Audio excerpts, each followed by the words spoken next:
परम पुरुषमेकं तरयितुमवतीर्णं निखिल मानवकुलं धृत सहज समाधि मानन्द घनमूर्तिं प्रेम विगलित चित्तं विश्वगुरुं तं नमामि। प्रेम विगलित चित्तं विश्वगुरुं तं नमामि। प्रणमामि लक्ष्मीमाता षोडशी रूपधारिणी अनुकूल शक्तिरूपा विश्वानंद विधायिनी ऋषि पूजिता देवी पुरुषोत्तम संगिनी जगत कल्याणमयी मां श्री महालक्ष्मी नमस्तुते। ब्रह्म मार्ग प्रदर्शकं प्रेम भक्ति विनायकं शांति स्वस्ति विधायकं आचार्य प्रवरं नौमि। परम दयाल प्राण ठाकुर मोर परमाध्या विश्व कल्याणमयी जगत जननी महालक्ष्मी माँ जुगाचार्य देव परम पूज्यपाद श्री श्री बरदा ଆଜିର ସ୍ଥଳ ସିଦ୍ଧ ଆଚାର୍ଯ୍ୟ ଦେବ ସଭିଙ୍କ ଶ୍ରୀପାଦ ପଙ୍କଜ ତଳେ ମୋର ଭକ୍ତିପୂତ ପ୍ରଣାମ ନିବେଦନ କରେ। ଇଷ୍ଟ ପରିବାରର ସଭିଙ୍କୁ ମୋର ଆଭୂମି ପ୍ରଣାମ।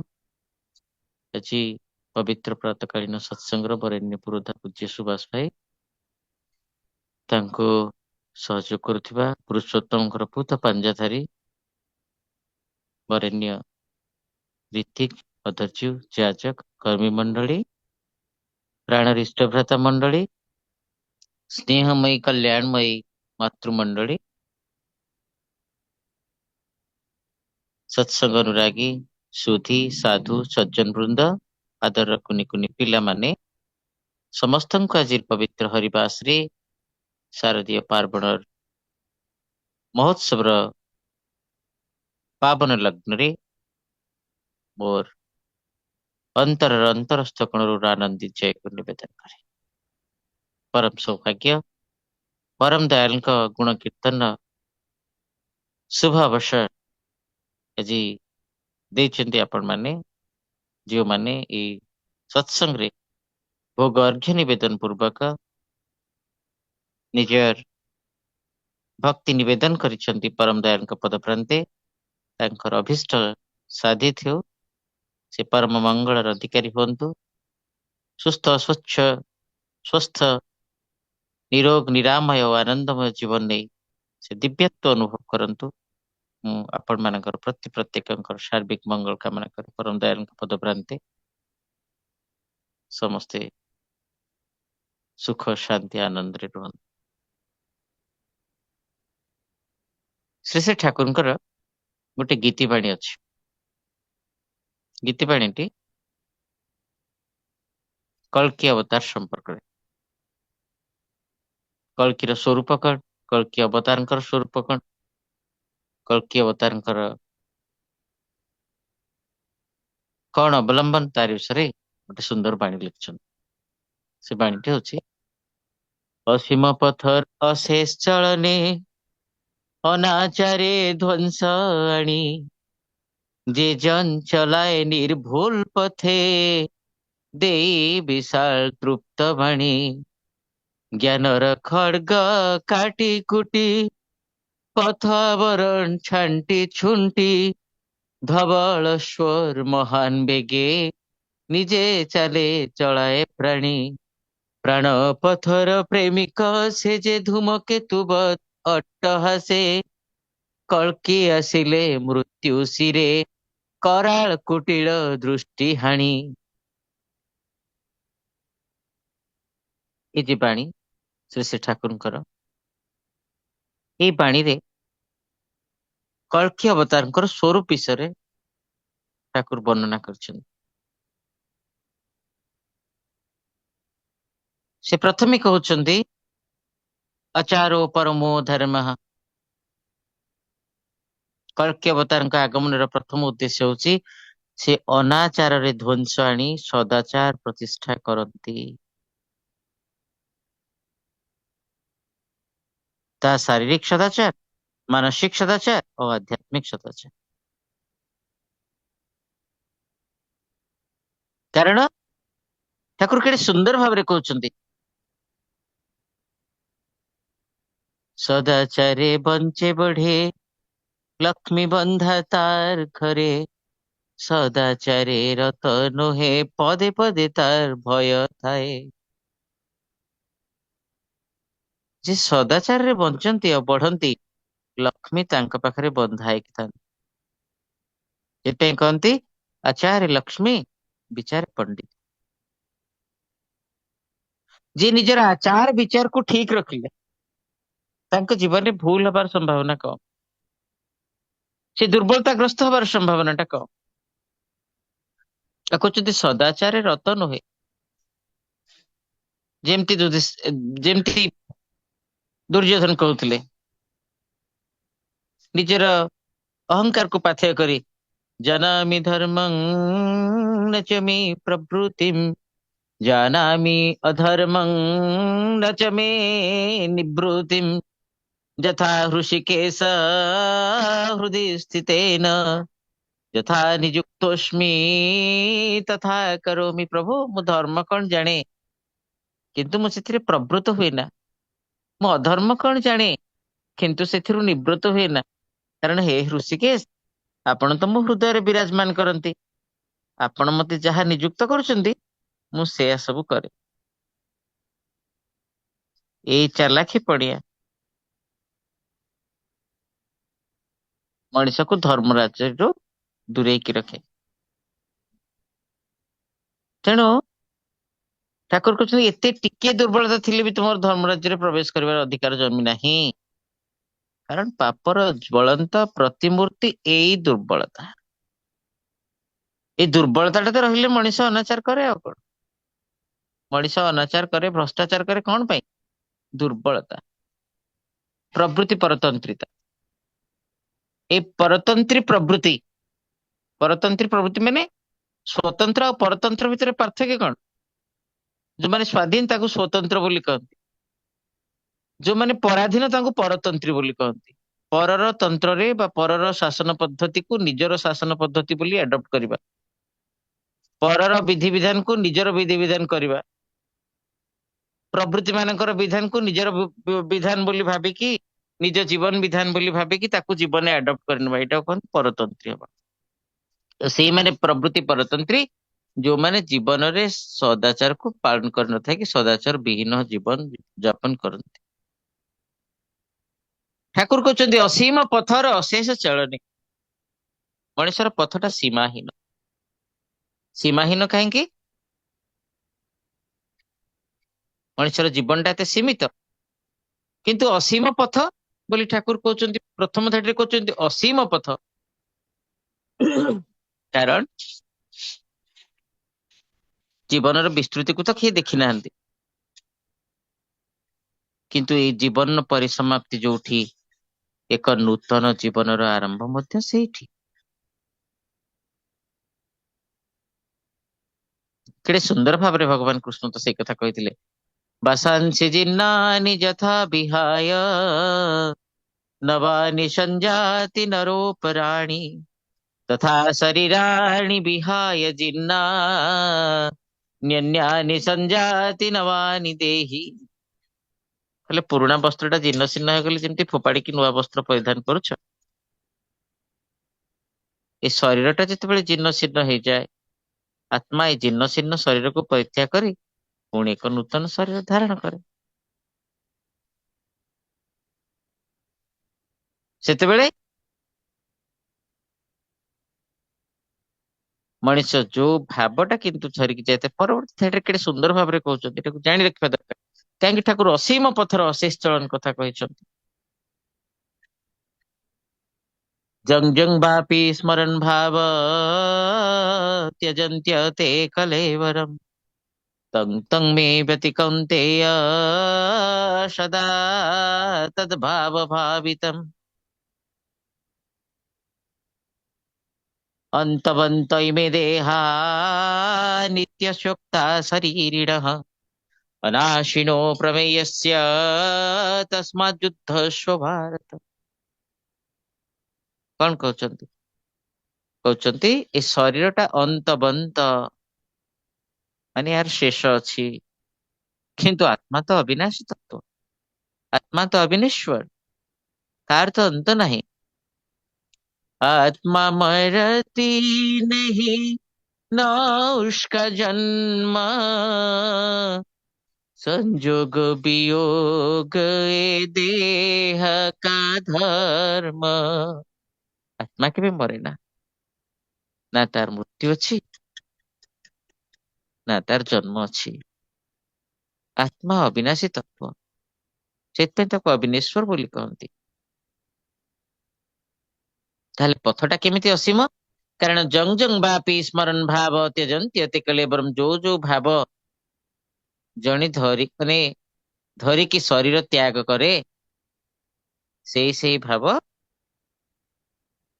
ନେଇକି ପୁନର୍ଜନ୍ମ ଲାଭ କରେ। ସେଇଥିପାଇଁ ପୁଣି ସେ କହୁଛନ୍ତି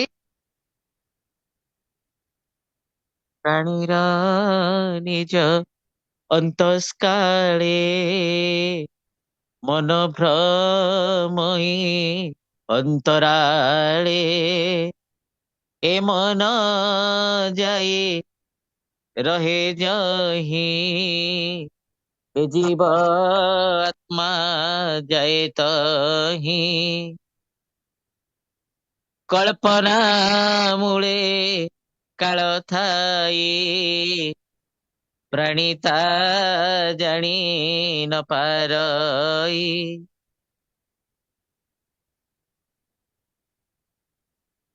କଳ୍ପନା ଭିତରେ ମାନେ କାଳ ରହିଛି।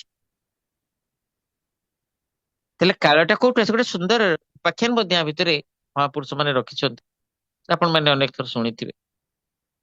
ଜଣେ ପଥଶ୍ରାନ୍ତ ପାନ୍ଥ, ସେ ଯାଇକି ଗୋଟେ ଖରା ଦିନର ଦିନ 2 ପ୍ରହର ସମୟରେ ଗୋଟେ ବଟବୃକ୍ଷ କୂଳରେ ବିଶ୍ରାମ କରିଛନ୍ତି, ତାର ଛାଇରେ ବିଶ୍ରାମ କରୁଛନ୍ତି। ହଠାତ୍ ଭାବୁଛନ୍ତି, ଆହା କେତେ ସୁନ୍ଦର ପବନ ହଉଛି, ମୁଁ କ୍ଳାନ୍ତ ହେଇଯାଇଛି, ମତେ ଯଦି ଗୋଟେ ବିଛଣାଟିଏ ମିଳନ୍ତା, ମୁଁ ଟିକେ ସେଠି ସୁନ୍ଦର ଭାବରେ ଶୋଇପାରନ୍ତି। ସେଟା ଗୋଟେ କଳ୍ପବଟ ଥିଲା, ତେଣୁ ତାକୁ ବିଛଣା ବି ମିଳିଗଲା। କହିଲା, ଆହା ବିଛଣା ମିଳିଲା, କେଡେ ସୁନ୍ଦର ମୁଁ ଶୋଇଛି, ମତେ ପାଣି ଟିକେ ମିଳନ୍ତା, ମୋର ତୃଷ୍ଣା ମେଣ୍ଟି ଯାଆନ୍ତା। ତାକୁ ପାଣି ବି ମିଳିଗଲା, ତୃଷ୍ଣା ମେଣ୍ଟିଲା। ସେ ଆହା ମୋର ତୃଷ୍ଣା ନା ପ୍ରଶମିତ ହେଇଗଲା, ମୋର କ୍ଷୁଧା ପ୍ରଶମିତ ହେବ କେମିତି? ମତେ ଯଦି ସୁସଜ୍ଜିତ ଥାଳିରେ ସୁନ୍ଦର ମନୋରମ ଖାଦ୍ୟ ମିଳିଯାଆନ୍ତା, ମୋର କ୍ଷୁଧା ପ୍ରଶମିତ ହେଇଯାଆନ୍ତା। କଳ୍ପବଟ ତାକୁ ସୁନ୍ଦର ଥାଳିରେ ଖାଦ୍ୟ ଦେଇଛନ୍ତି। ଆହା ଏତେ ସୁନ୍ଦର ଥାଳିରେ ମୁଁ ଖାଦ୍ୟ ଖାଇଲି, ଆନନ୍ଦରେ ଅଛି। ଗୋଟେ ସୁନ୍ଦରୀ ରମଣୀ ଜୁଟି ଯାଆନ୍ତା କି, ମୋର ପଦାମ ଅଞ୍ଚାଳି ଦିଅନ୍ତା, ମୁଁ ଯୋଉ କ୍ଳାନ୍ତ ହେଇଯାଇଛି, ମୋ ଗୋଡ ହାତ ଟିକେ ଘଷି ଦିଅନ୍ତା, ମୁଁ ସତେଜ ଆରାମରେ ଶୋଇ ପଡନ୍ତି। ସତେଜ ହେଇକି ଶୋଇ ପଡିଛି। ଶୋଇ ପଡୁ ପଡୁ ଭାବୁଛି, ଏ ନିଛାଟିଆ ଗଛ ଛାଇଟା, ବର୍ତ୍ତମାନ ଯଦି ବାଘ ଆସେ ଆଉ ମତେ ଖାଇଦିଏ, ତାର ଭାବ ଅନୁରୂପ ବାଘ ଆସିଲା ଆଉ ସାଙ୍ଗେ ସାଙ୍ଗେ ତାକୁ ଖାଇଦେଲା। ତାହେଲେ କାଳଟା କୋଉଠୁ ଆସିଲା?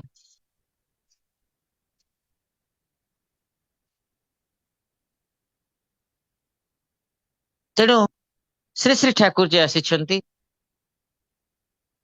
ଅନାଚାରରେ ଧ୍ୱଂସ ଆଣିବା ପାଇଁ, କଳ୍କୀ ଅବତାର ରୂପରେ। ସୁନ୍ଦର ବାଣୀରେ କହୁଛନ୍ତି ଅଚ୍ୟୁତାନନ୍ଦ ଦାସ ମହାପ୍ରଭୁ, ମ୍ଲେଚ୍ଛ ବିନାଶନ ଦୀକ୍ଷାସ୍ତ୍ର ଘେନିଣ ସଂସାର ଭ୍ରମିବି, କଳ୍କୀ ଅବତାର ସେହି ମୋ ଅଟଇ ହୃଦେ ଥା ଭାବି, ଦ୍ୱାଦଶ କର ପର୍ଯ୍ୟନ୍ତ ଜ୍ଞାନ ଖଡ୍ଗ ବିରାଜି ଥିବ ସେଠାରୁ, क्षुधा तृषा बाधा न पाई न रहिथिब से पूर्वरु। गुपत कथा मु तो आगे कहिली शुणी हुअतोष। लोभ मोह अहंकारे केते बेळे बଳ ନାହିଁ ମାନସ। କଣ କରିବାକୁ ଆସିଛନ୍ତି ପ୍ରଭୁ? ମ୍ଲେଚ୍ଛ ବିନାଶନ, ମ୍ଲେଚ୍ଛତ୍ୱକୁ ବିନାଶ କରିବେ। କାହା ମାଧ୍ୟମରେ? ଦୀକ୍ଷାସ୍ତ ଘେନିଳ ସଂସାର ଭ୍ରମିବେ। ଦୀକ୍ଷା ରୂପକ ଅସ୍ତ୍ର ନେଇ ସମଗ୍ର ବିଶ୍ଵ ବ୍ରହ୍ମାଣ୍ଡରେ ସେ ବିଚରଣ କରିବେ। ସେଥିପାଇଁ କହୁଛନ୍ତି ଏ ବିଶ୍ଵରେ ଅଛି ଯେତେ ନଗରାଦି ଗ୍ରାମ, ସର୍ବତ୍ର ପ୍ରଚାର ହେବ ଏଇ ସତ ନାମ। ଏହି ସମଗ୍ର ବିଶ୍ଵ ବ୍ରହ୍ମାଣ୍ଡରେ ସେ ଦୀକ୍ଷା ରୂପକ ଅସ୍ତ୍ର ନେଇକି ମ୍ଲେଚ୍ଛତ୍ୱକୁ ସଂହାର କରିବା ପାଇଁ ଆସିବେ, ବିନାଶ କରିବା ପାଇଁ ଆସିବେ। ମ୍ଲେଚ୍ଛତ୍ୱ କଣ? ମ୍ଲେଚ୍ଛତ୍ୱ ହଉଛି, ଠାକୁର ସେଇଟା ବର୍ଣ୍ଣନା କରିଛନ୍ତି ତାଙ୍କ ପ୍ରାର୍ଥନାରେ। काम क्रोध मद लोभ सब विधि अवगुण हार में, प्रभु राखो मेरी लाज तुम द्वारे अब मैं पड़ा। काम, क्रोध, मद, लोभ, तम, अभिमान भगवान मर्यादा पुरुषोत्तम को श्री रामचरित मानस श्रीमाणी आउ टिके स्पष्ट भाव लिखा है। ठाकुर जो व्याख्या कहते काम क्रोध मद लोभ त्याग हूँ तम अभिमान, भज हूँ राम रघुनायक कृपा सिंधु भगवान। भज हूँ राम रघुनायक कृपा सिंधु भगवान।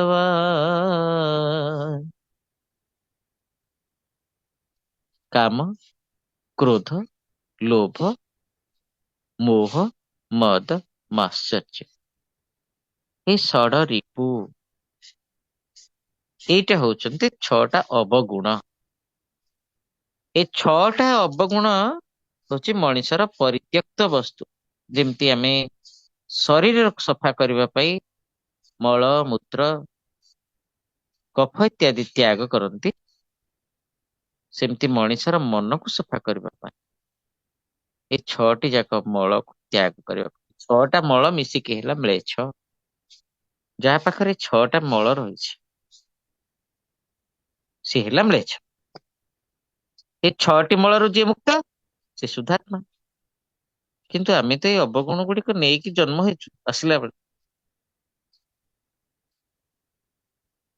ତା ଭିତରେ ଇନଷ୍ଟିଙ୍କ୍ଟ ଅଛି, ତା ଭିତରେ ସେ ପ୍ରବୃତ୍ତି ଗୁଡିକ ରହିଛନ୍ତି। ଆମେ ଜନ୍ମ ହେଇକି ଆସିଲା ବେଳେ ଆମ ଭିତରେ ପ୍ରବୃତ୍ତି ମାନେ ରହିଛନ୍ତି। ସେଇଥିପାଇଁ ଆମେ ଆଖି ଥାଇକି ବି ଦେଖିପାରୁନା।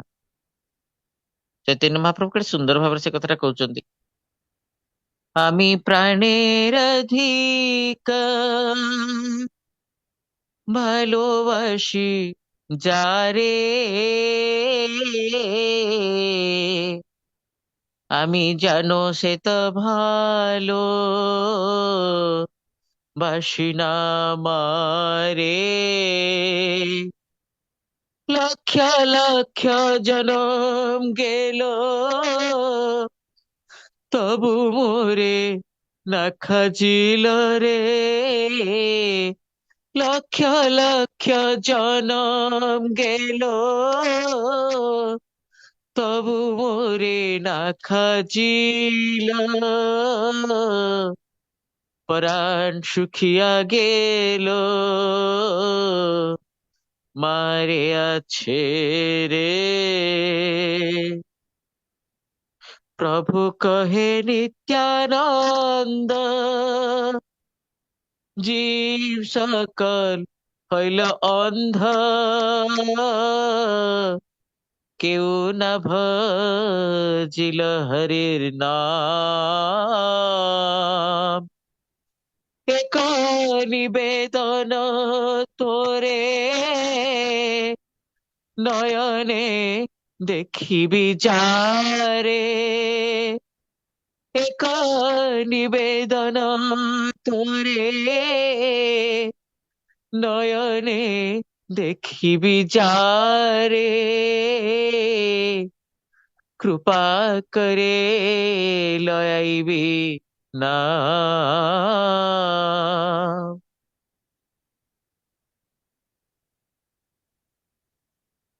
ଯଦି ମଣିଷ ନାମ କରେ ତା ଭିତରେ କାମ ପ୍ରକୃତି ପ୍ରଶମିତ ହେଇଯାଏ। କାମକୁ ନିରୋଧ କରିହେବ ନାହିଁ, କାରଣ ଏହା ମଣିଷର ସହଜାତ ପ୍ରବୃତ୍ତି। କାମକୁ ଅବରୁଦ୍ଧ କରିହେବ ନାହିଁ, କାରଣ ଏହାକୁ ଆମେ ଜନ୍ମ ହେଲା ବେଳେ ସାଥିରେ ନେଇ ଆସିଛୁ। ସୁନ୍ଦର କାମିନୀଟିଏ ଦେଖିଲେ କାମ ଭାବ ହୁଏତ ଜାଗ୍ରତ ହେଇଯାଏ ମଣିଷ ମନରେ। ଯାହା ଅପ୍ରାପ୍ତବ୍ୟ ତାକୁ ପାଇବା ପାଇଁ ମଣିଷ ଧାବମାନ ହୁଏ ତୃଷ୍ଣାରେ। ସେଦିନ ବୈଷ୍ଣବ ଭକ୍ତ ବିଷ୍ଣୁ ଦାସଙ୍କ ମନରେ ଯାହା ଘଟିଥିଲା ତାହା ଜଣେ ସ୍ୱାଭାବିକ ମଣିଷ ଜୀବନରେ ଘଟେ। ବିଷ୍ଣୁ ଦାସ ଯାଇ କହୁଛନ୍ତି, ଅନୁସୟା ମୁଁ ଲକ୍ଷେ ହୀରାକୁ ପାଇବାକୁ ଚାହେଁ। ସେଦିନ ଲକ୍ଷେ ହୀରା ପାଖରେ ଯାଇ ନିଜ ସ୍ୱାମୀଙ୍କର ପ୍ରାଣ ପ୍ରାର୍ଥନା କରୁଛନ୍ତି ସତୀ ଅନୁସୟା। ସେଇଥିପାଇଁ ଯାଇ ତାଙ୍କ ଦ୍ୱାରକୁ ମାର୍ଜନା କରୁଛନ୍ତି। କଣ କରୁଛନ୍ତି ଅନୁସୟା? ସତୀ ଅନୁସୟା ଯାଇକି ଜଣେ ବାରାଙ୍ଗନା ତାଙ୍କ ଘରକୁ ମାର୍ଜନା କରୁଛନ୍ତି ଗୋମୟ ଜଳରେ। ନାମ କରି କରି ପ୍ରଭୁଙ୍କର ନାମ ନେଇ ନେଇ ନିଜର ସତୀତ୍ୱର ପରାକାଷ୍ଠା ବଳରେ ଠାକୁର କହୁଛନ୍ତି, ଆରେ ତମେ ନାମ କରିଯା। ଯୋଉ ଗାଁରେ ନାମ ପ୍ରବେଶ କରିନି ସେ ଗାଁରେ ତମେ ନାମ କରିଯା। ଆକୁଳ ଭାବରେ ଠାକୁରଙ୍କର କଥା କୁହ। ପିପାସିତ ପ୍ରାଣକୁ ତୃପ୍ତ କରିବାର ପ୍ରୟାସ ରଖ। ଯଦି କେହି ତୁମର ଆକୁଳ ପ୍ରାର୍ଥନା ଶୁଣୁନାହାନ୍ତି ତେବେ ଦୁଃଖ କର ନା, ଭାଙ୍ଗି ପଡନା। ତୀବ୍ର ସ୍ୱରରେ ନାମ କର ଅନ୍ତରେ ଅନ୍ତରେ। ସେଇ ଗ୍ରାମର ପୁଷ୍କରିଣୀରେ ତୁମର ପଦ ପ୍ରକ୍ଷାଳନ କରି ଚାଲି ଆସ। ଦେଖିବ ତୁମର ପଦ ସ୍ପର୍ଶରେ ସେ ପୋଖରୀର ଜଳ ରାଶିରେ କେମିତି ରାଶି ରାଶି ନାମ ଫୁଟି ଉଠୁଛି। ସେଇ ଜଳ ରାଶିରେ ଯୋଉମାନେ ସ୍ନାନ କରୁଛନ୍ତି କିଭଳି ଭାବରେ ତାଙ୍କ ଭିତରେ ନାମ ଗ୍ରହଣ କରିବା ଭାବଟା ସୃଷ୍ଟି ହଉଛି। ଏଭଳି ବିଜ୍ଞାନ ସମ୍ମତ କଥା କିଏ କହିପାରିବ?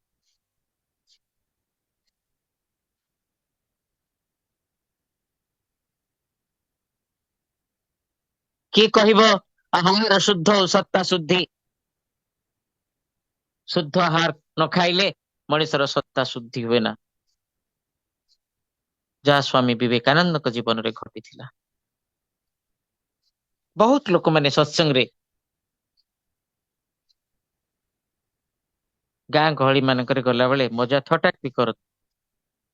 କଣ ଏମାନେ ଠାକୁରଙ୍କର କର୍ମୀ ହେଇଛନ୍ତି, ଘର ଭିତରେ ଯାଇ ରୁଟି ଖାଉଛନ୍ତି, ଆମକୁ ସବୁ ଅନ୍ନ ଖାଇବାକୁ ଦେଇ ଦଉଛନ୍ତି କଣ? ଏଇଟା କି କଥା? ଆମେ ମାନେ ଆମେ ସତ୍ସଙ୍ଗ ଦବୁ, ଆମ ହାତରୁ ଅନ୍ନ ଖାଇବେନି?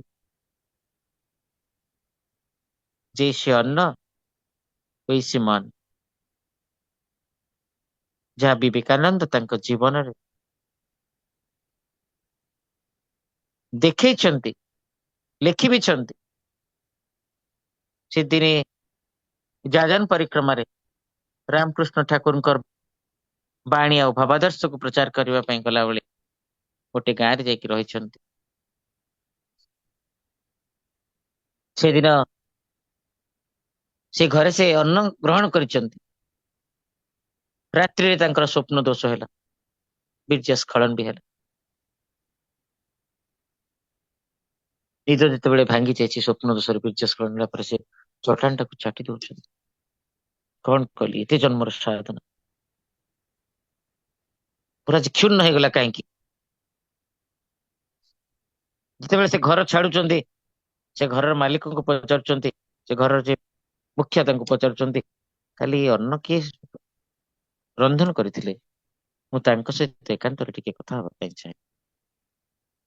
ସେ କହୁଛନ୍ତି ହଁ ମୋର ଝିଅ ଜଣେ, ସେ ଅଳ୍ପ ବୟସରେ ବୈଧବ୍ୟ ଅର୍ଜନ କରି ଆସି ପିତ୍ରାଳୟରେ ଆଶ୍ରୟ ଗ୍ରହଣ କରିଛନ୍ତି। ବିବେକାନନ୍ଦ କହୁଛନ୍ତି ଆପଣ ଯଦି ଅନୁମତି ଦିଅନ୍ତେ ମୁଁ ତାଙ୍କ ସହିତ ଟିକେ କଥା ହୁଏ।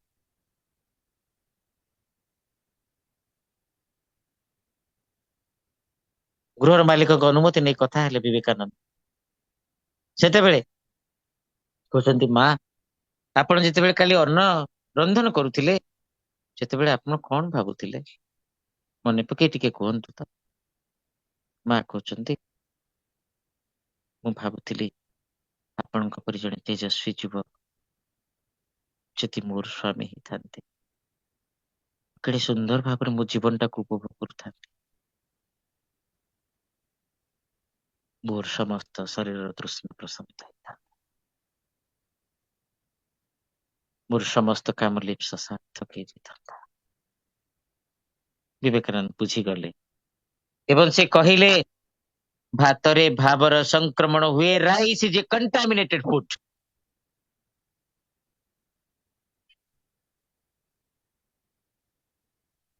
ଅନ୍ନରେ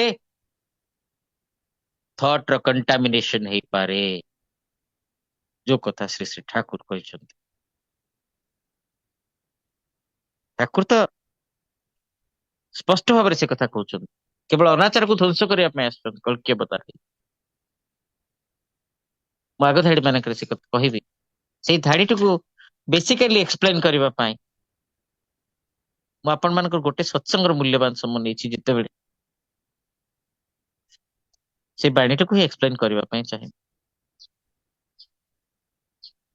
ସେ କହୁଛନ୍ତି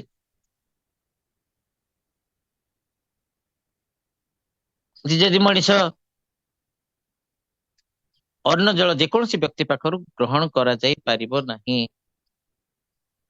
ମା ମାନଙ୍କୁ ତ ବି ସଚେତନ କରି କହିଛନ୍ତି ଦେଖ, ଉଚ୍ଚିଷ୍ଟ ଗ୍ରହଣ କରିବା ଉଚିତ ନୁହେଁ।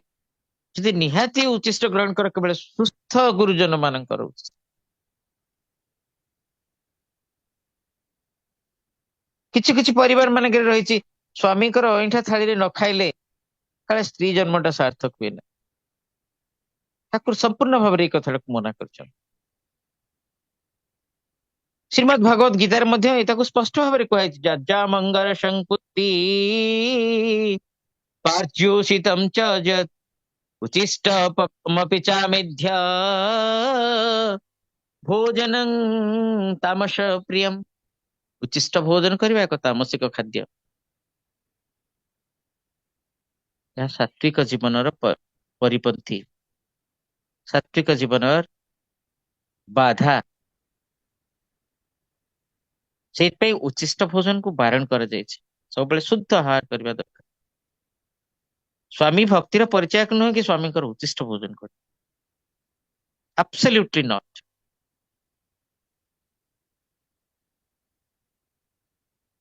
ଠାକୁର କହୁଛନ୍ତି ସେଥିପାଇଁ ଏକ ସଙ୍ଗେ ଆହାର କରିପାର, କିନ୍ତୁ ଏକ ପାତ୍ରରେ ଆହାର କରିବାକୁ ପରିହାର କର।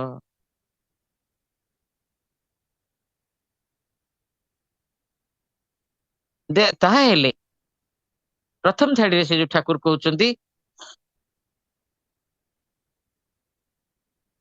ଅସୀମ ପଥର ଅଶେଷ ଚଳନି ଅନାଚାରେ ଧ୍ୱଂସ ଆଣି।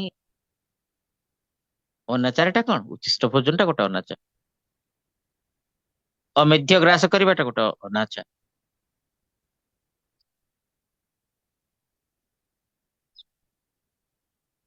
ଆଗେ ଲୋକମାନେ, ଆପଣ ଦେଖିଲେ ନା, ଲୋକ କରମର୍ଦ୍ଦନ କରନ୍ତି। ଗୋଟେ ଆସିଲା ସୋସିଆଲ କଣ୍ଟାକ୍ଟ ମନା, COVID-19, କଣ କଲେ ସେତେବେଳେ? ଆମର ତ କୋଉ ଯୁଗରୁ ପ୍ରଣାମ କରିବା, ନମସ୍କାର କରିବାର ପରମ୍ପରା ଅଛି। ଆମେ ଦେଖିଲେ ଦୁଇ ହାତ ଯୋଡିକି ଦୂରରୁ ସ୍ପର୍ଶ ହେଲେ ଭୂମି ସ୍ପର୍ଶ କରି, ଗୁରୁଜନ ହେଲେ ଶ୍ରେଷ୍ଠ ଗୁରୁଜନ ହେଲେ ଭୂମି ସ୍ପର୍ଶ କରି ପ୍ରଣାମ କରୁ। କେତେ ଦୂର ଦେଇକି? ଠାକୁର କହୁଛନ୍ତି ଶରୀରଟା ତୋର ଯେତେ ଲମ୍ବା ସେତିକି ଦୂର ଦେଇ ବାତ କରିଲେ ପ୍ରଣାମ ପାଇବୁ ତୁଇ ଆନନ୍ଦ ଆଉ ପ୍ରସାଦ।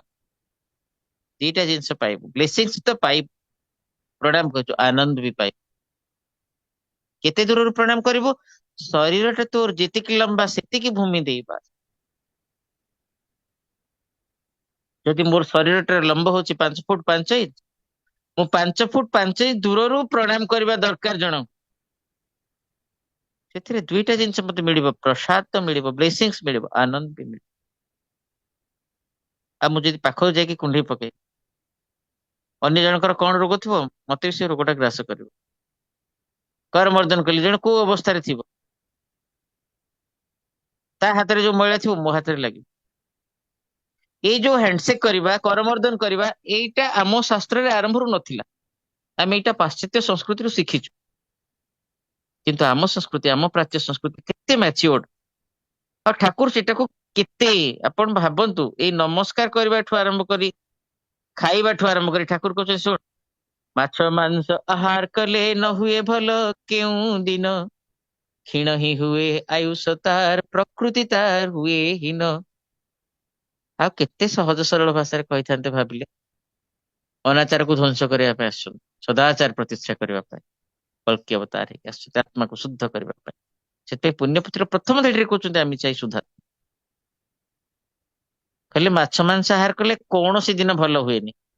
ଯୋଉମାନେ କହୁଛନ୍ତି ତମର ପୋଷକ ତତ୍ଵ କମିଯିବ, ତମର ସ୍ନେହ ସାର କମିଯିବ। ମତେ ତ ଜଣେ ଭଦ୍ରଲୋକ ପଚାରିଲେ, ମୁଁ ଆମ ଗାଁ ଛକରେ ଠିଆ ହେଇଥାଏ, ଆମର ଏକ୍ସ ଚେୟାରମ୍ୟାନ ସଦାଶିବ ମିଶ୍ର ଥାନ୍ତି। କହିଲେ ସନ୍ନ୍ୟାସ ଭାଇ ଗୋଟେ କଥା ପଚାରିବି। ମୁଁ କହିଲି କହୁନାହାନ୍ତି ଭାଇନା। କହିଲେ ମାଛ ମାଂସ ଖାଇବାଟା ଖରାପ ବୋଲି ଆପଣ ସତ୍ସଙ୍ଗରେ କହୁଛନ୍ତି? ମୁଁ କହିଲି ହଁ। କହିଲେ ଆପଣଙ୍କ ସାମ୍ନାରେ ଡାକ୍ତର ବାବୁ ଠିଆ ହେଇଛନ୍ତି, ସେ ସବୁଦିନ ଲୋକମାନଙ୍କୁ ମାଛ ମାଂସ ଖାଇବାକୁ ପ୍ରେସକ୍ରିପସନ ଲେଖୁଛନ୍ତି, ଆପଣ କଣ କହିବେ? ମୁଁ କହିଲି your science is too immature to compare the spirituality. ଆଧ୍ୟାତ୍ମିକ ବିଜ୍ଞାନକୁ, ଯାହା ଚିରକାଳ ସଂସ୍କୃତ, ଯାହା ଚିରକାଳ ଶାଶ୍ୱତ, ସେଭଳି ଶାଶ୍ୱତ ଆଧ୍ୟାତ୍ମିକ ବିଜ୍ଞାନକୁ କାଉଣ୍ଟର କରିବା ପାଇଁ ଏ ମଣିଷକୃତ ବିଜ୍ଞାନ ଟା ବହୁତ ନେଗ୍ଲିଜିବଲ ବା ତୁଚ୍ଛ।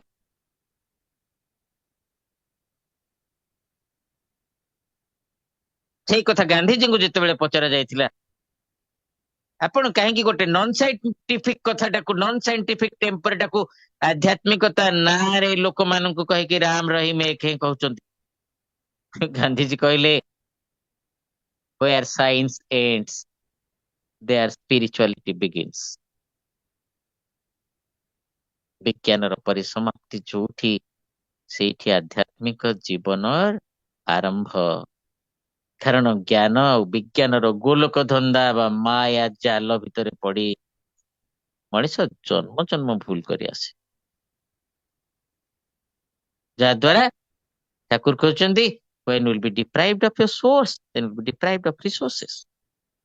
ଯେତେବେଳେ ତମର ଯେ ସୋର୍ସ, ତମର ଯେ ଉତ୍ସ, ସେଇ ଉତ୍ସ ପୁରୁଷଙ୍କଠୁ, ସେଇ ପରମ ପୁରୁଷଙ୍କଠୁ, ସେଇ ପରମ ପିତାଙ୍କଠୁ ତମେ ଯେତେବେଳେ ପୃଥକ ହେଇଯିବ, ଅଲଗା ହେଇଯିବ, ସେତେବେଳେ ତମର ସମସ୍ତ ସମ୍ବଳ ମଧ୍ୟ ହରେଇ ବସିବ। ତମର ସମସ୍ତ ଯୋଗ୍ୟତା ମଧ୍ୟ ତମେ ହରେଇ ବସିବ। ତୁମର ଯୋଗ୍ୟତା ତୁମ ଭିତରେ ଉଦ୍ଭିନ୍ନ ହେଇପାରିବ ନା। ଯେମିତି ସମୁଦ୍ରଠୁ ନଦୀଟା ଅଲଗା ହେଇଗଲେ ଶୁଖିଯାଏ, ଗୋଟେ ମରୁ ନଈରେ ପରିଣତ ହେଇଯାଏ। ତମେ ବି ସେମିତି ତୁମର ଜୀବନକୁ ମରୁଭୂମିର ମରୀଚିକା ସଜେଇଦବ ଯଦି ତମେ ସୋର୍ସ ବା ତମ ଜୀବନର ଉତ୍ସ ପୁରୁଷ ତମ ପରମାତ୍ମାଙ୍କଠୁ ତୁମର ଆତ୍ମାକୁ ଅଲଗା କରିଦବ। କାରଣ ପରମାତ୍ମାଙ୍କର ଗୋଟେ କ୍ଷୁଦ୍ର ସତ୍ତା ହଉଛି ଆତ୍ମା। ଆତ୍ମାର ସାର୍ଥକତା ହୁଏ ଯେତେବେଳେ ସେ ପରମାତ୍ମାଙ୍କ ସହିତ ସଂଯୋଜିତ ହେଇଯାଏ। ଏବଂ ସେଇ ଆତ୍ମା ଯୋଉ ଶରୀରରେ ଅଛି, ସେଇ ଶରୀରଟା ପୂର୍ଣ୍ଣ ବିକଶିତ ଶରୀରରେ ରୂପାନ୍ତରିତ ହୁଏ। ଠାକୁର କହୁଛନ୍ତି ମାଛ ମାଂସ ଆହାର କଲେ ନ ହୁଏ ଭଲ କେଉଁ ଦିନ, କ୍ଷୀଣ ହିଁ ହୁଏ ଆୟୁଷ ତାର ପ୍ରକୃତି ତାର ହୁଏ ହୀନ। ହେଲେ ମାଛ ମାଂସ ଖାଇଲେ ଆୟୁଷ ହାନି ହୁଏ। କଣ ଚାହାନ୍ତି ବାବା ମା ମାନେ? ମୋ ପିଲା ଗୋଟେ ସୁସ୍ଥ ସୁନ୍ଦର ନିରୋଗ ଜୀବନ। ମାଛ ମାଂସ ଖାଇଲେ ଆୟୁଷ ହାନି ହୁଏ। କାହିଁକି? ଶରୀର ଉତ୍ତେଜକ ଖାଦ୍ୟ। ମାଛ ମାଂସ ଖାଇଲେ ଗୋଟେ ଏକ ତ ଅନ୍ୟାଚୁରାଲ ଗ୍ରୋଥ ହୁଏ, ଦ୍ୱିତୀୟରେ ମଣିଷର ବ୍ରହ୍ମଚର୍ଯ୍ୟ ନଷ୍ଟ ହୁଏ, ତୃତୀୟରେ ମଣିଷର ପ୍ରବୃତ୍ତି ହୀନ ପ୍ରବୃତ୍ତି ହୁଏ। କାହିଁକି ନା ସେଇ ମାଛ ବା ମାଂସ, କୁକୁଡା ବା ମାଛକୁ ହତ୍ୟା କଲା ବେଳେ ତାର ଯୋଉ ଛଟପଟ ହେଇକି ମରିବା ସମୟରେ ତାର ଯୋଉ କଷ୍ଟଟା, ପେନ୍, ସେଇଟା ତାର ଶିରା ପ୍ରଶିରାରେ ମାନେ ସଂକ୍ରମିତ ହେଇକି ଥାଏ। ତେଣୁ ସେ ଶିରା ପ୍ରଶିରାରେ ଯୋଉ ସଂକ୍ରମିତ ହେଇକି ଥାଏ, ସେଇ ପେନ୍ ଟାକୁ ରିଲିଫ କଲା ପରି କୌଣସି ମେଡିସିନ ନାହିଁ ସଂସାର। ଗୋଟେ ଲୋକକୁ ହାଣି ଦେଲା ବେଳେ ବା ଗୋଟେ ଜୀବକୁ ହାଣି ଦେଲା ବେଳେ ସେଇ ଯୋଉ ମାଂସରେ ପେନ୍ ଟା ସଂକ୍ରମିତ ହେଇଥାଏ କୋଷାଙ୍କୁର ଭିତରେ ଦେଇ,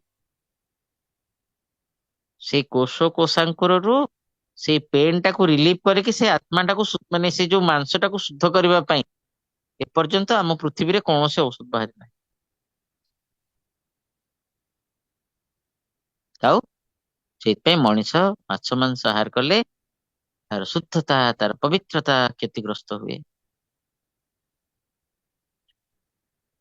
ଫଳରେ ତାର ପ୍ରକୃତି ହୀନ ହେଇଯାଏ। ସେଇଥିପାଇଁ ଠାକୁର କହୁଛନ୍ତି, ଶୁଣ, ଖାଅ ନା ମାଦକ ପିଆଜ ରସୁଣ ମାଛ ମାଂସ ନାନା ବିଧ, ବିଧାନ୍ତ ହିଁରେ ବିଷାକ୍ତ ହୁଏ ଅଯଥା ହୁଏ ଉତ୍ତେଜିତ, ଯାହା ଫଳରେ ବଞ୍ଚିବା ବଢିବା ସହଜ ଭାବରେ ପାଏନା ସାଡା, ମରଣ ତରଣ ଚଳନ ଯେ ସବୁ ତହିଁରେ ହୁଏ ବିକ୍ଷୋଭିତ। ହେଲେ ଆମେ କଣ ଚାହୁଁ? ମୃତ୍ୟୁ ଅବତରିତ ଚଳନ। ଆମେ ଦୀର୍ଘ ଜୀବନ ଚାହୁଁନା, ସୁସ୍ଥ ନିରୋଗ ଦୀର୍ଘ ଜୀବନ। ସେଥିପାଇଁ କଣ ଦରକାର? ମରଣ ତରଣ ଚଳନ। ମରଣଠୁ ରକ୍ଷା ପାଇଲେ ତ ଆମେ ନିରାମୟ ଜୀବନ ରଖିପାରିବୁ। ଆଉ ଯଦି ଆମେ ମାଦକ ଦ୍ରବ୍ୟ ଖାଇଲୁ, କ୍ୟାନ୍ସରରେ ପ୍ରପୀଡ଼ିତ ହେଇକି ଅକାଳରେ ଝଡି ପଡିଲୁ, ଆମର ସୁସ୍ଥ ଦୀର୍ଘ ଜୀବନ ଆସିବ କୋଉ? କେତେ ଲୋକଙ୍କ ଜୀବନ ଓଡିଶାରେ ଉଜୁଡି ଯାଇଛି, ପରିବାର ଭାଙ୍ଗି ଯାଇଛି, ଯୋଉମାନେ ମାଦକ ଦ୍ରବ୍ୟ ଖାଇକି ଅକାଳରେ ପୁଅମାନେ ଝଡି ପଡିଛନ୍ତି, ବାବା ମା ମାନେ ବୃଦ୍ଧ ବୟସରେ ଖାଇବାକୁ ପାଉନାହାନ୍ତି, ଅକାଳରେ ପୁଅମାନେ କ୍ୟାନ୍ସର ଯାଇକି ଘର ଦ୍ୱାର ଜମି ବାଡି ସବୁ ବିକିକି ଟାଟା ମେମୋରିଆଲ ହସ୍ପିଟାଲରେ ପଇସା ସଂଗ୍ରହ କରି ଲାଷ୍ଟକୁ ଛଟପଟ ହେଇକି ପୁଅଟା ମରିଯାଇଛି ହସ୍ପିଟାଲରେ। ବାବା ମା ମାନେ ପରିଶ୍ରାନ୍ତ ହେଇଯାଇଛନ୍ତି, ଅଭାବରେ ପୁରା ପରିଶ୍ରାନ୍ତ ହେଇକି ଜୁଡବୁଡ ହେଇକି ରହିଛନ୍ତି। ବୃଦ୍ଧ ଜୀବନରେ ତାଙ୍କୁ ପୁଅ ଟିକେ ଆଉ ପାଣି ଦେବାକୁ ତାଙ୍କ ମୁହଁରେ ନାହିଁ। ଭାବିଛନ୍ତି? Satsang is a mass movement against disease, death, distraction and disempowerment. ସତ୍ସଙ୍ଗର ଅସଲ ଉଦ୍ଦେଶ୍ୟ କଣ? ରୋଗ ବିରୁଦ୍ଧରେ ସଂଗ୍ରାମ କରି ଲୋକଙ୍କୁ ନିରୋଗ ସୁସ୍ଥ ଜୀବନ ଦବା। ଏ ଯେ କହୁଛନ୍ତି, କଳ୍କି ଆସିଲେ ମୃତ୍ୟୁଶିରେ କରାଳ କୁଟିଳ ଦୃଷ୍ଟି ହାଣି। ଏଇଟା ଗୋଟେ ବ୍ରଜନାଥ ବଡ଼ଜେନାଙ୍କର ଗୋଟେ ସୁନ୍ଦର କଥାଟେ ଅଛି, ତାର ଏକ୍ସପ୍ଲାନେସନ। କବି ବ୍ରଜନାଥ ବଡ଼ଜେନା ସେ ଲେଖୁଛନ୍ତି, ଭାବିବାର ବିକୃତି ହେଉଛି ରୋଗ। ଯିଏ ଯେତେ କୂଟ କପଟ ଭାବୁଛି, ସିଏ ସେତେ ନଷ୍ଟ ଭ୍ରଷ୍ଟ ହେଉଅଛି।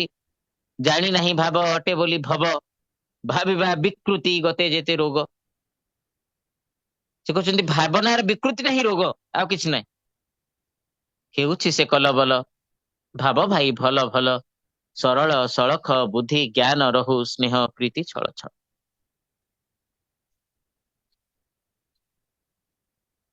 ମଣିଷ ଯେତେ ସ୍ନେହଶୀଳ ହବ, ତା ଭିତରେ ସେତେ ପ୍ରୀତି ମଞ୍ଜରି ଉଠିବ। ଆଉ ଯେତେ ପରିମାଣରେ ସେ ତାର ଜୀବନଟା ପ୍ରୀତି ମଞ୍ଜୁଳ ହେଇ ଉଠିବ, ଯେତେ ପରିମାଣରେ ତା ଜୀବନଟା ପ୍ରୀତି ସ୍ନିଗ୍ଧ ହେଇ ଉଠିବ, ସେତେ ସେ ଅନ୍ୟମାନଙ୍କର ଆପଣାର ହେଇ ଉଠିବ, ସେତେ ଅନ୍ୟମାନଙ୍କର ଆଦରର ପାତ୍ର ହେଇପାରିବ ବା ପାତ୍ରୀ ହେଇପାରିବ, ସେତେ ସେ ଅନ୍ୟମାନଙ୍କର ସ୍ୱାହାକୁ ପାଥେୟ କରି ଜୀବନକୁ ସରସ ସୁନ୍ଦର କରି ଚାଲିପାରିବ। ଥରେ ଗୋଟେ ମଧ୍ୟରାତ୍ରରେ କିଛି ଯୁବକ ମାନେ ଯାଇକି, ଜଣେ ମା ଏକୁଟିଆ ରହୁଛନ୍ତି ଗୋଟେ ଘରେ, ସେଠି ଛପିକି ଅଛନ୍ତି। ସେ ମା କେତେବେଳେ ପରିସ୍ରା କରିବାକୁ ରାତିରେ ବାହାରିବେ, ଏମାନେ ଯୁବକ ମାନେ ତାକୁ ଉଠେଇ ଆଣିକି ତାକୁ ତିଳ ତିଳ କରି ଉପଭୋଗ କରିବେ ତାର ମନସ। ତାକୁ ଜାଣିପାରିଲେ ପାବନା ଥିଲା ଆମର, ଯାଇକି ଜୋରରେ ଗୋଟେ ଶବ୍ଦ କଲେ, ତାଳି ମାରିଲେ। ସେ ଯୁବକ ମାନେ ଅନେଇଛନ୍ତି, କିଏ କିଏ ଶବ୍ଦ କରିଦେଲା? ଯଦି ଉଠିବ ସେ ଦେଖିବ। ଯେତେବେଳେ ଅନେଇଲେ ସେ ଠାକୁର ତାକୁ ଗୋଡେଇବାକୁ ଆରମ୍ଭ କଲେ। ଠାକୁର ଦୌଡିଛନ୍ତି, ଏମାନେ ଗୋଡେଇଛନ୍ତି, ଏମିତି ଆସିକି ଠାକୁର ତାଙ୍କ ଆଶ୍ରମରେ ପହଞ୍ଚିଗଲେ। ସେ ଯୁବକ ମାନେ ଆସିକି ଗାଁର ଯୁବକ ମାନେ ପହଞ୍ଚନ୍ତି। କହିଲେ ଇଏ କଣ କଲେ? କହିଲେ କଣ ହେଲା? ଏତେ ଜୋର ଶବ୍ଦ କଲା ସେ ଲୋକ। କହିଲେ ଆରେ ତମ ମାନଙ୍କର ଯଦି ପର୍ସନାଲିଟି ଥିବ, ତମର ଯଦି ବ୍ୟକ୍ତିତ୍ୱ ଥିବ, ତୁମ ମାନଙ୍କ ଭିତରେ ବ୍ୟକ୍ତିତ୍ୱରେ ଯଦି ଚରିତ୍ରର ସମ୍ଭାର ଥିବ,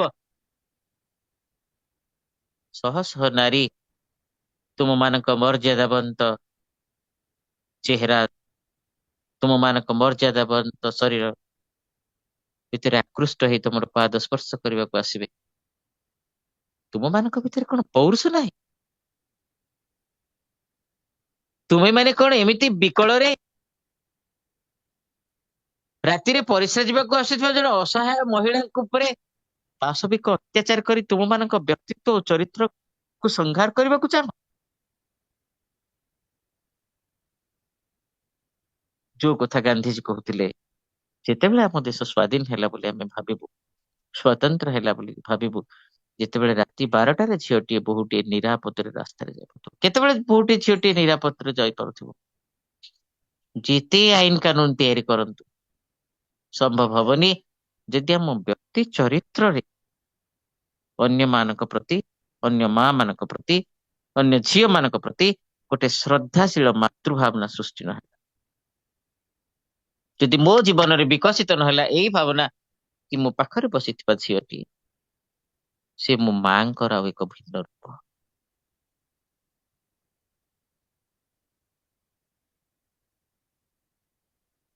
ଠାକୁର କହୁଛନ୍ତି ଅସୀମ ପଥର ଅଶେଷ ଚଳନେ ଅନାଚାରେ ଧ୍ୱଂସ ଆଣି ଯେ ଚଞ୍ଚଲାଏ ନିର୍ଭୁଲ ପଥେ ଦେଇ ବିଶାଳ ତୃପ୍ତ ବାଣୀ।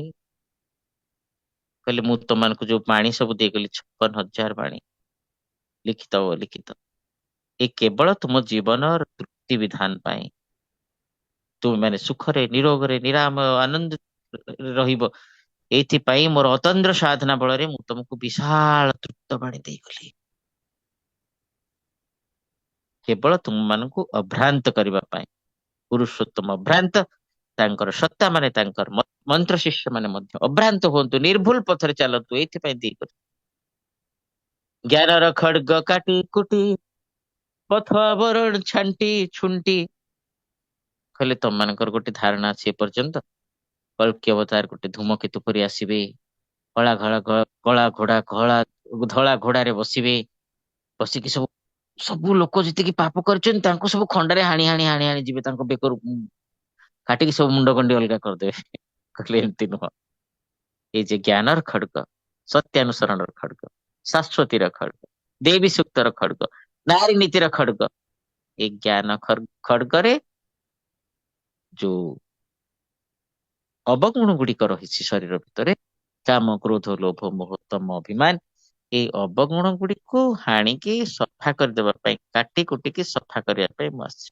କେତେ ସ୍ପଷ୍ଟ ଲାଙ୍ଗୁଏଜ ରେ ସେ ଲେଖୁଛନ୍ତି, ଜ୍ଞାନର ଖଡ୍ଗ କାଟି କୁଟି ପଥ ଆବରଣ ଛାଣ୍ଟି ଛୁଣ୍ଟି। ପଥ ଆବରଣ ମାନେ ଯୋଉ ଅରମା ଘାସ ସବୁ ହେଇଥାଏ ତାକୁ ସଫା କରନ୍ତି, ପଥ ବା ରାସ୍ତାଟାକୁ କ୍ଲିୟର କରିବା ପାଇଁ। କହିଲେ ସବୁ ଛାଣ୍ଟି ଛୁଣ୍ଟିକି ପଥରେ ଯେତେ ଆବରଣ ଅଛି, ଯେତିକି ଖାଦ ଅଛି, ଯେମିତି ଚା ପିଇଲା ବେଳକୁ ଚା ର ଖାଦକୁ ଆପଣ ଛାଣ୍ଟି ଛୁଣ୍ଟିକି ଅଲଗା କରିଦିଅନ୍ତି, ପଥରେ ଗଲା ବେଳେ କଣ୍ଟା ଗଛ ଯେତେ ଅଛି ସବୁ କାଟିକି ସଫା କରନ୍ତି।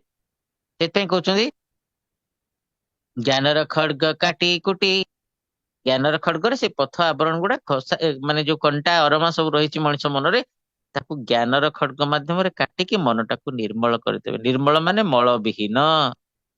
ଯୋଉ ମନରେ ମଳ ନାହିଁ ସେଇଟା ହଉଛି ନିର୍ମଳ ମନ।